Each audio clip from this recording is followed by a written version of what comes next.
He has refused to hold a community meeting on the future of Dyett, despite saying that he would.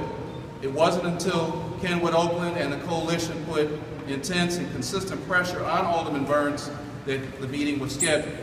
When he finally convened that meeting, Mr. Burns brought in people who were not stakeholders in our community to run this meeting while attempting to shut out the voices of his own constituents despite overwhelming support for the plan. After the meeting, we were told by our alderman that a report based on the community input about the future of the school would be generated. We have yet to see that report.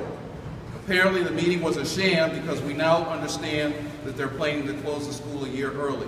I was at that meeting and there was overwhelming support from the 300 or so people that in attendance for the schools to stay open. No one was talking about we want the school to close. In closing, a democracy requires that we hold our elected officials accountable.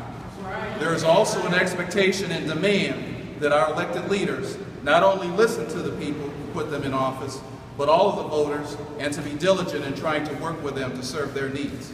It is clear that Alderman Burns does not represent that.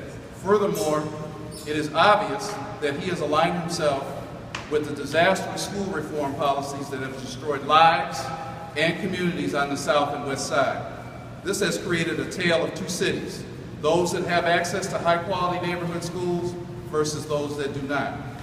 Students having access to a high-quality school is not a privilege, but a human and civil right. It should not and cannot be based on the color of your skin, what your parents do for a living, how much money they make, what zip code they live in, or whether or not they have access to political power. Because of this pattern of refusing to work with and represent his constituents, come February 2015, it's time for a change in the 4th Ward.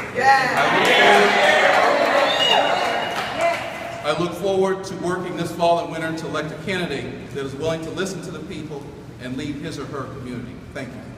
All right.